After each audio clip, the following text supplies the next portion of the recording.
Hey, Horror Movie Night. We are here with Vincent DiSanti, the director and writer as well, right, of Never Hike Alone, which was the short film we played here at the Pop Rockin' Horror Con immediately after the Return of the Living Dead panel, which, side note, guys, keep your ears on the Jersey Ghouls feed. You're going to get that panel on there, and you're going to get Vincent's appearance in the Women in Horror panel, which I was unable to attend, but I was running the table while everyone else was doing it. I'm told was a key figure in really making that panel run amazingly. Well, that's a nice compliment.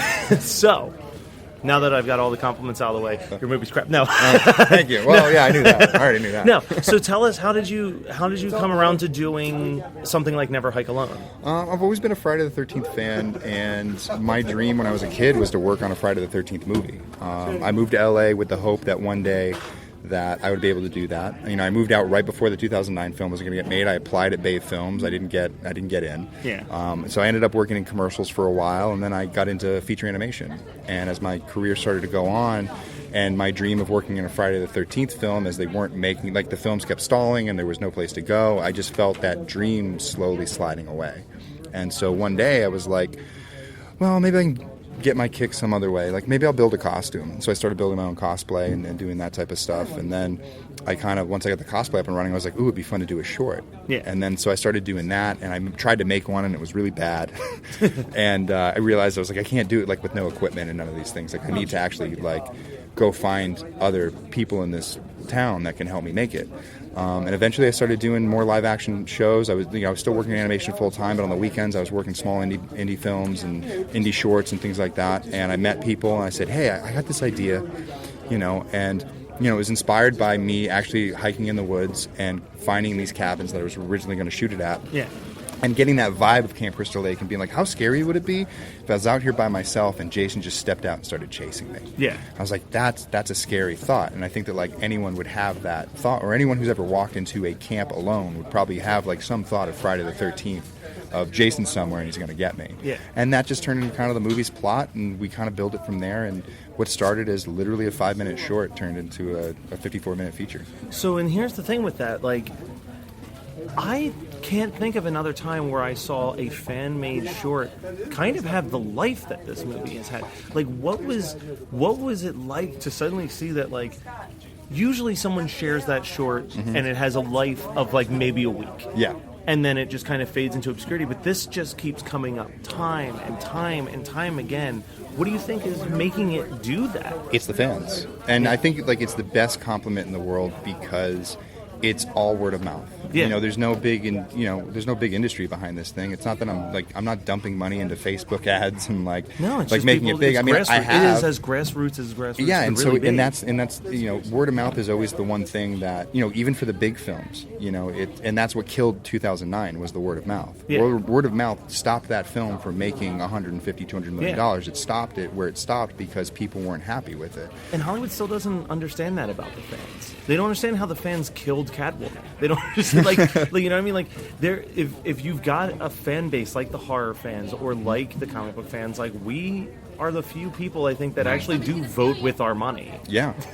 And if you don't please those fans, if you don't please your base, new fans aren't going to carry it. It's like that. Trying to bridge that divide is hard. So like when I was doing Never Hike Alone and I was thinking about it, my thought was first for the fans. I'm going to make this for the fans so it's for them. Yeah. And then if I win them over, if I do enough as far as like filmmaking quality goes, people who aren't really Friday the 13th fans are not going to see a Friday the 13th film. They're just going to see a good movie. Yeah. And a good movie will get passed around. And Friday the 13th fans will be very vocal and they'll share it with their friends. So for every group of friends, there's probably one Friday the 13th fanatic. And if that one Friday the 13th fanatic can be like, you got to watch this Friday the 13th fan film, and they all go, I'm not watching a Friday the 13th fan film. Yeah. And then they go, no, you really have to watch this. You need to watch this. And then they watch it, and those 4 other people go, wow, that was actually a really good movie. It's just that's what's really kind of curtailed it. And people who watch it over and over again on YouTube, it's like, we're just now getting to the million kind of count. We're 150,000 away. We've been slowly building up. Yeah. So, and it's a big thing for us. I mean, that really means a lot because we only thought we were going to get a couple thousand views. Yeah. So what doors has this opened for you so far? It's opened up a lot of doors. I mean, I've got to meet a lot of the alumni. I obviously got to meet Tom. But he's introduced me to more people. I've gone to cons. I wasn't a very big convention goer, and then I started going, and Never Hike Alone kind of introduced me to the con circuit a little bit more. Now I've traveled around the country. I've done film festivals around the country. The film is played on all continents, in film festivals, and it's played all over the world online, which is really cool. I ended up getting some professional contacts out of it. People who contacted me saw the film, saw something in me, and started to work with some producers and a manager who, believes in me and thinks that, I can take things to the next level. And that's basically what I wanted. I wanted somebody to recognize that my passion is for directing. That's what I want to do with my career. And I just wanted an opportunity to do it. Never Hike Alone was supposed to be an exercise. My thought was... It ended up being the key. Yeah, it ended up being the key. And what better way? Because I'm such a big Friday the 13th fan. It was like, it's just one of those... It's so serendipitous. It's like...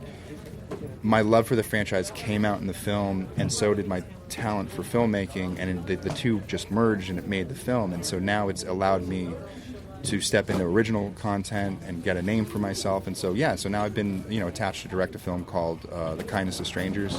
Well, that answers my next question, which is what's next for you. Yeah, so that's what I'm working on right now. I also did some work on another script called Catfish. Okay. Which they want me to direct that one as well. Nice. I'm working on my own project right now called I'm writing it. It's called The Beginning of the End. Okay. And all three of them are horror films. Nice. I'm sticking to the genre. Yeah, why not? It's a genre that will treat you very well. Yeah, and it's funny, and they're three complete. And it's nice. They're three completely different films. Like Beginning of the End is a zombie tale. Catfish is more of like a thriller in like a Cape Fear. Yeah. And then Kindness of Strangers is more like it's almost like a comedy thriller horror. Perfect. I'm on board. For all two serial three killers discover each other on the open road and battle it out until only one's left standing. And that's kind of the one that's in the lead right now because there's a lot of there's a lot of people involved. Yeah. And I think of the three, that's a premise that I've never seen. Yeah. You know what I mean? Like I've seen thrillers, I've seen some zombie movies. I ain't never seen two serial killers fighting it out on the road. Well, I think what's nice is that each of them have their own unique twist on their specific genre. It's not like a straight remake of Cape Fear, but it has those elements of like a scorned person. Yeah. And Beginning of the End is a very different zombie movie. Like I think right now with The Walking Dead and World War Z and the things that we've seen, they're like everything's a mass exodus of zombies and hordes of zombies. And it's like I wanted to get back to like Night of the Living Dead, where it's people trapped in a house. Yeah, it's a castle defense movie. You know what I mean? That's perfect. And that's what I like in zombie movies. It's weird. I don't care about the world outside of my main characters. Keep me locked up with them. Make me feel that claustrophobic nature of being trapped. Well, just like Never Hike Alone, how I tapped into it to create a new story for Jason because found footage had been talked about but never been done. And a single person facing off against Jason, no one would have ever taken that idea and said, "Oh yeah, that's a good idea."